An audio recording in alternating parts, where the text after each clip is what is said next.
Hello dear student, দেখো ফুল মার্কসের 25 এর নিয়ে এসেছি আমি তোমাদের সেকেন্ড সামারটিভের প্রশ্নপত্র ক্লাস 6-এর জন্য। টাইম আছে 50 মিনিটস। প্রথমে দেখো লেখা আছে ফাঁকা স্থানে উপযুক্ত শব্দ বসাও। 2 নম্বর, দূরে দূরে ঘরে জ্বলে ওঠে দ্বীপ, আধারেতে থাকে হাট। তারপরে 2 নম্বর দেখো একটি বাক্যে উত্তর দাও। বসুন্ধরা ব্রত কোন ঋতুতে হয়? দেয়াল চিত্র কারা আঁকেন? জল কেমন শব্দে হেসে উঠেছিল? 3 নম্বরে বাক কবিতাটি 8 লাইন মুখস্থ লেখো। 4 নম্বর দাগে আছে দুদিনের ঘর বলতে কি বোঝো? মুরগা ঝাড় কি? আম গাছটি কীভাবে গোপাল বাড়ির নিশানা হয়ে উঠেছিল?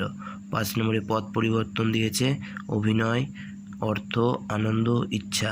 6 নম্বরে সমচ্চারিত শব্দ মতি, সব, স্বর্গ, ধ্বনি। আর 7 নম্বরে দিয়েছে নিম্নলিখিত উপসর্গ দিয়ে বাক্য প্রয়োগ করে লেখো।